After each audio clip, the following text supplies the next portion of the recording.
What's your favorite color? Favorite TV series? How about favorite extracurricular activity?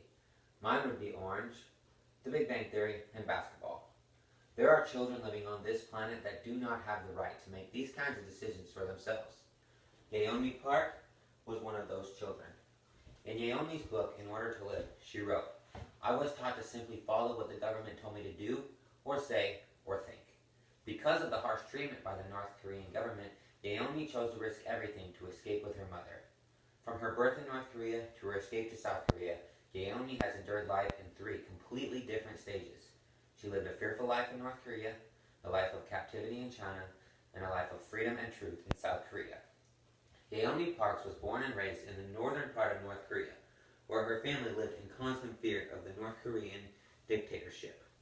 Yeonmi was born on October 4th, 1993, into a family that had some stability until a severe famine hit North Korea. S.Telegraph.co.uk published the article My North Korean Childhood on September 25th, 2015, which states, "The famine and an economic collapse turned the whole country into a nation of traders in order to survive." Yeonmi's father, Park Jin-sik, had no choice but to look for an outside source of income to provide for his family. He turned to smuggling goods on the black market. However, his name was given up to the police, and he was sent to a re-education camp. 3 years later, he was released and was very sick. Yeonmi's family knew they could not survive like this, so they searched for another solution. Park Jin-sik begged his family to escape from North Korea. Yeonmi was so desperate that she was willing to risk everything, even her own life, to escape to China. Yeonmi's life became that of a prisoner when she and her mother finally decided to go to China. Once they were smuggled across the freezing river into China, they were given to a Chinese broker. The broker raped Yeonmi's mother as part of the passage payment. They were then officially considered possessions of the Chinese broker. However, this did not mean complete safety. NYTimes.com posted an article on May 13, 2016, which states that Chinese officials routinely hunt down defectors and send them back to North Korea, where they face torture, forced labor, life in a prison camp, or even public execution. Human trafficking is a huge business in China. Yeonmi's mother was sold several times, but the boss broker kept Yeonmi for himself. He attempted to rape her multiple times, but she was always able to fend him off by kicking, biting, and threatening to scream loud enough to alert his girlfriend.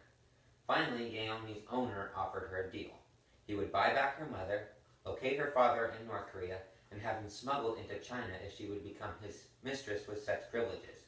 Yeonmi agreed, and she sacrificed her moral values to bring her family back together.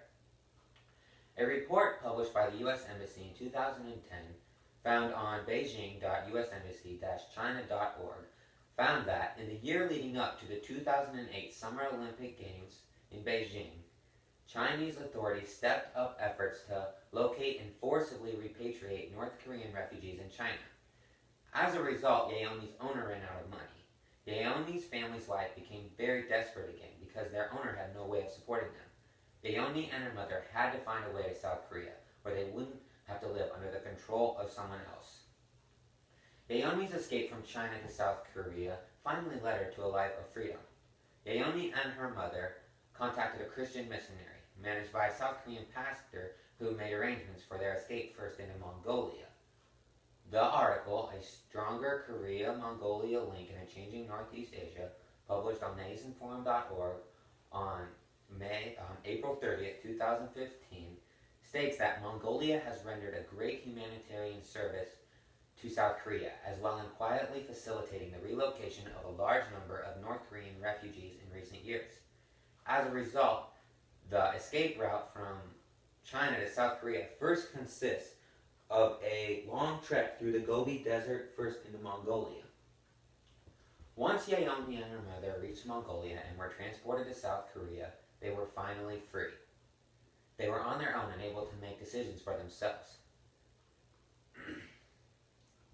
The article, 5 Facts About North Korean Defector Yeonmi Parks, published on October 1st, 2015 on nytlive.nytimes.com, says that In South Korea, Parks devoured books with great appetite. In her first year of freedom, she read over 100 books. Yeonmi, Yeonmi made up 12 years of education in only 18 months.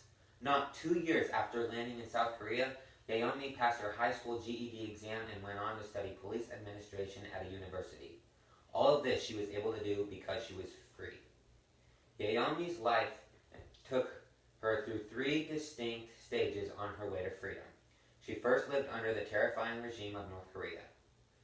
Then she became a slave to the ruthless crime of human trafficking in China. And finally, she was introduced to a life of newfound freedoms in South Korea. Yeonmi sacrificed everything she had, including her moral values, and risked her life to escape to freedom with her mother. Thank you.